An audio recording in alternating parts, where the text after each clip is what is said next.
Ashley Evans. Dalton yn etraws tuag at Snaith. Georgievski mynd am y beniad ymlaen mewn cam sefyll. Gorffan yn glinigol. Ond nath o ddim amseru i'r rediad. Snaith yn neidio yn uwch na gyms. Georgievski yn dangos faint o beryg fydd o. Y flaen y gol. Davies allan i Georgievski.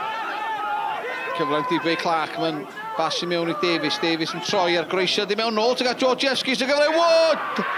Oes ma' na. A mae'r pwysa wedi talu ar ei ganfed. Bron i 12 munud di chwarae ar cae'r castell. A mae'r ymwelwyr Pen-y-bont di fynd ar blaen. Y Fflint dim Pen-y-bont un.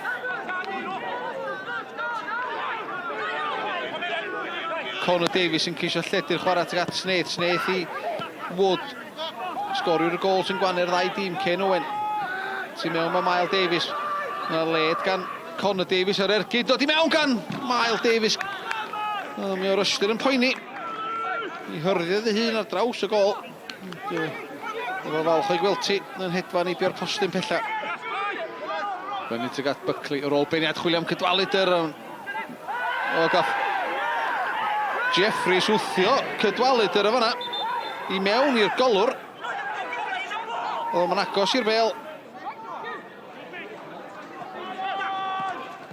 Dodge ar beniad lawr. Davies yn hawdd yn tibi.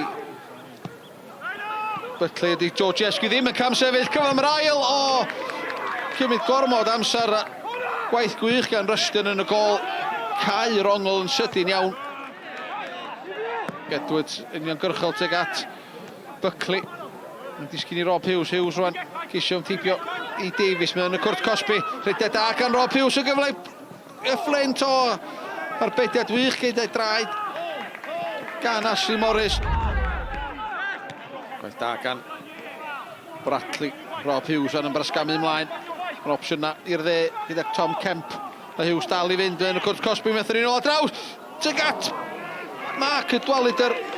Nath Morris yn wych. I nadu prif sgoriwr y Fflint.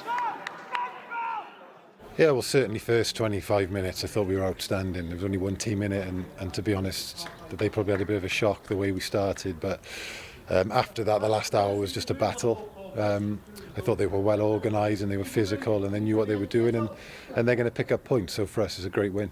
It wasn't a classic this afternoon that a slow start for yourselves cost you the game? Yeah, I think good assessment, you know, of the way that the game went. I went to watch Newtown against Pen-y-bont on Tuesday night, and Newtown started quickly out the traps, and Pen-y-bont looked like they probably needed a game. And we looked today like we needed a game pretty much, and I think the first 20 minutes they came flying out of the traps.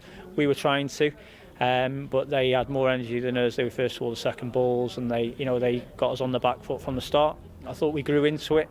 You know, probably the last 15-20 minutes of the first half we started to go into it, and we grew into it a little bit more in the second half, and obviously they've then got something to hold on to, so the game naturally will ebb that way, that they'll look to hold on to what they've got. So there were signs of an improvement from us, but we need to start better.